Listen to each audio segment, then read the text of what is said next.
Sawa ka na ba na palagi na lang nilalayuan ka ng swerte? Paulit-ulit ka na lang na tumataya sa loto sa pag-asang ikaw ay mananalo, pero lagi ka na lamang nabibigo. Hindi ka manalo-nalo kahit 4 na numero. Sa video na ito ay may i-reveal ako sa iyo na napaka-powerful na teknik na siyang babago sa iyong buhay at may potensyal na gawin kang milyonaryo.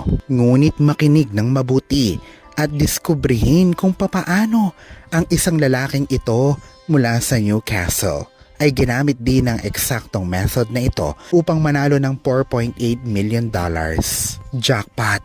At papaano mo mai-apply ang parehong prinsipyo na ito upang makapagmanifesto ng sarili mong tagumpay? Aking ipapaliwanag sa video na ito ng mas detalyado. Ano ba ang teknik na ito at papaano ito pwedeng gamitin? Alalahanin na ang video na ito ay para lamang sa mga may bukas na isip at lubos na paniniwala sa mga ganitong paksa. Kung ang video na ito ay hindi sang-ayon sa iyong paniniwala at mga naging karanasan, ay mas mabuting i-skip mo na lamang ang video na ito.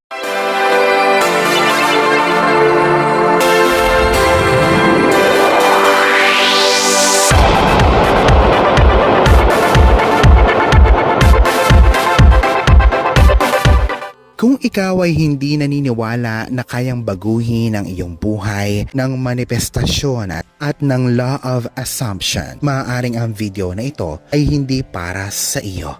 Ngunit kung ikaw ay handa ng buksan ang mga sikretong ito upang mabago ang iyong buhay at upang magkatotoo na ang iyong mga pangarap, ay manatili sa video na ito hanggang huli. Napaka-importante na maunawaan mo na ang lahat ng aking sasabihin at ibabahagi sa iyo upang masigurado na makuha mo ang mga resulta na matagal mo nang inaasam. Ngayong araw ay pag-usapan natin ang kapangyarihan ng manifestasyon. Hindi lamang ito simpleng wishful thinking o daydreaming. Ang manifestasyon ay higit pa sa mga ito, Kalaurel. Ito ay ang pag-harness ng kapangyarihan o power ng iyong isipan o thoughts, pati na din ang emosyon upang madala ang mga pinapangarap mo punta sa realidad. Ganito mo ito isipin, Kalaurel. Iniisip mo ba ang isang matagal ng kaibigan at bigla-bigla na lamang ay tatawagan ka nila? O di naman kaya ay may iniisip ka na lugar tapos biglang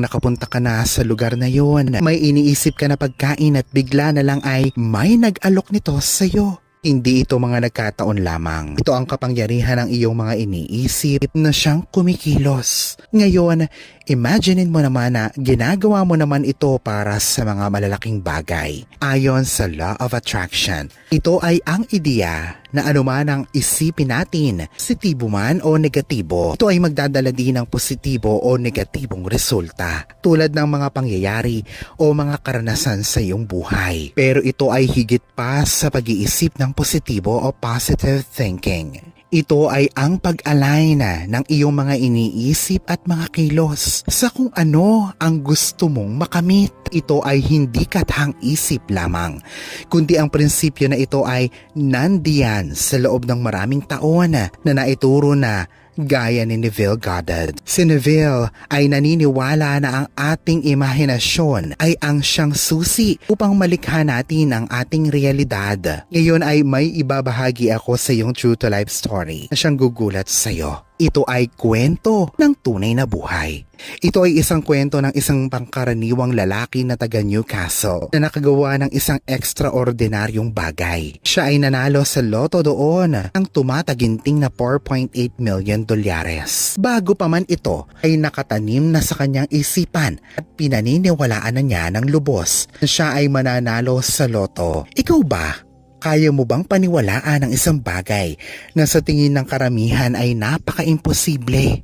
Siya ay Pinaniwalaan niya ng lubos na siya ay mananalo sa loto na kung tawagin sa ibang bansa ay Powerball. Iyan ang kapangyarihan ng Law of Assumption sa buhay ng lalaking ito na taga Newcastle. Hindi lamang siya bumili ng tiket, siya ay namuhay din na parang siya ay nanalo na talaga sa loto. Ito ay ginawa niya sa araw-araw. Bine-visualize din niya na hawak-hawak na niya ang winning ticket. Dinadama niya ang excitement, ang saya, ang kagaanan. Nakagawa na din siya ng mga plano kung saan niya ilalagay ang mapapanalunang pera. Isang ordinaryong araw, nangyari na ang lahat ng numero na naitaya niya. Isang ordinaryong araw, nangyari na ang lahat ng numero na naitaya niya ay ang siyang mga winning numbers. Ang kanyang hindi na matitinag na paniniwala sa loob ng mahabang panahon ay nagbunga na. Ito ay ang kapangyarihan ng pag-align ng iyong mga iniisip, emosyon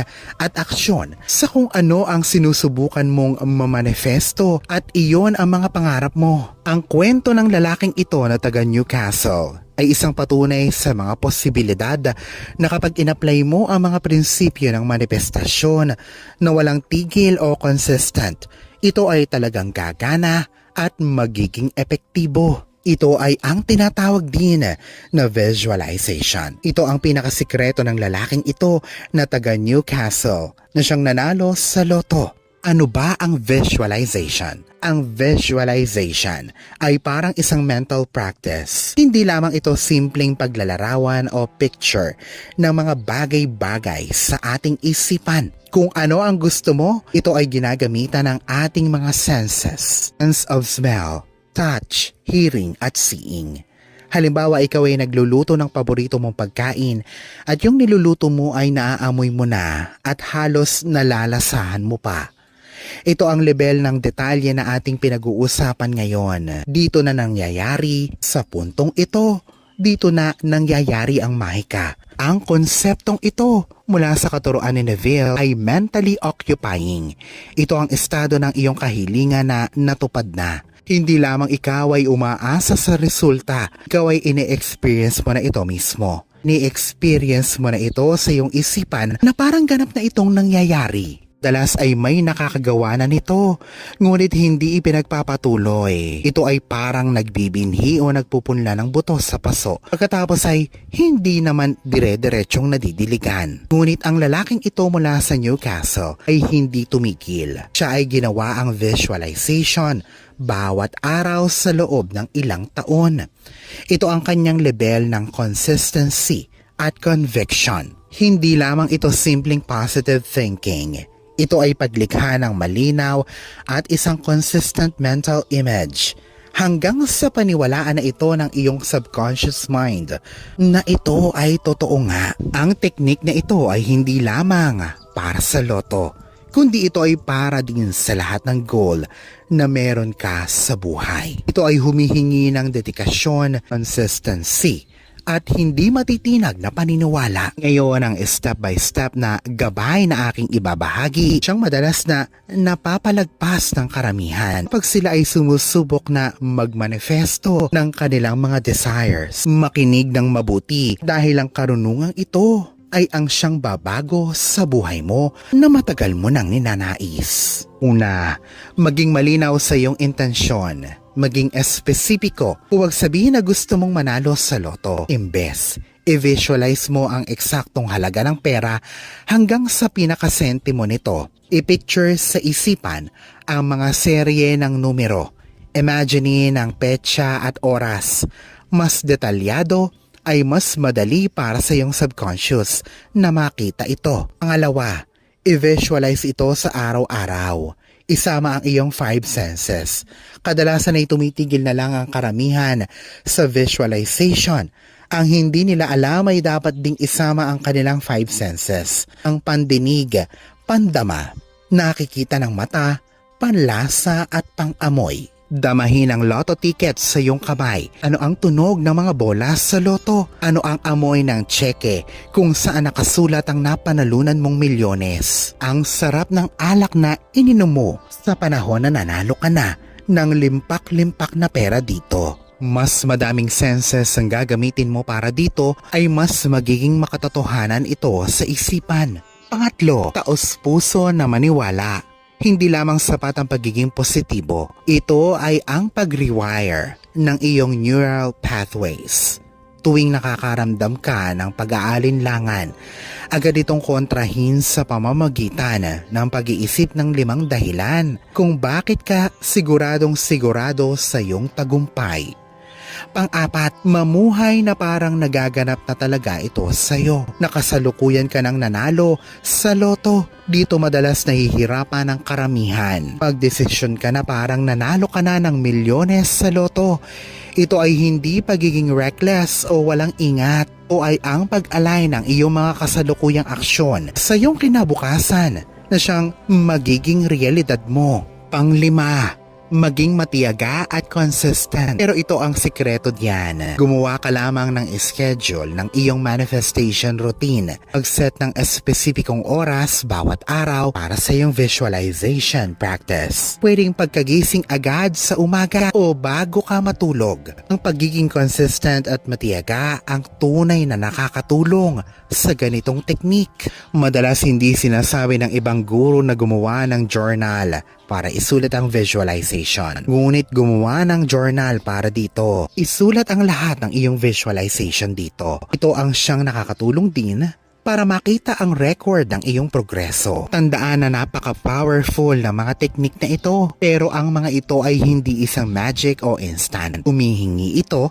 ng dedikasyon at pasensya. Ngunit ito ang nakakasabik na parte. Habang ikaw ay nag-uumbisang makakita na ng mga maliliit na manifestasyon sa iyong buhay, ito ay lumilikha ng momentum. Ang bawat tagumpay, gaano man ito kaliit o kalaki, ay isang patunay na ikaw ay nasa tamang landas. Ibig sabihin, na tama ang ginagawa mo. Dito mo makikita ang importansya ng agarang pagkilos at ang pagsamantala agad sa mga oportunidad. Ikonsidera na ang universe ay isang malawak na tela ng enerhiya. Bawat punto ay nagpapakita ng mga impluwensya ng mga pangyayari, isang cosmic alignment na hindi na ulit mangyayari. Mag-reflect sa nangyari sa isang lalaking lotto winner mula sa Newcastle. Hindi lamang ito patungkol sa pagiging masigasig. Ito ay pamumuhunan sa isang espesipikong punto sa panahon na kung saan ang kanyang internal alignment ay sumabay sa mga panlabas na pangyayari na kahit isang araw lamang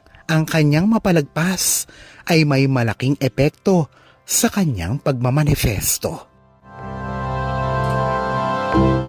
Alalahanin na sa poong may kapal pa din, nagmumula ang lahat ng pagpapala, ang kasipagan at ang kabutihan sa ating kapwa kasabay ng buo mong pananalig sa may kapal. Ang siya pa rin na dapat ay manaig. Ang mga ito ay mga gabay lamang. This is Fidel Rosario. Thank you for watching.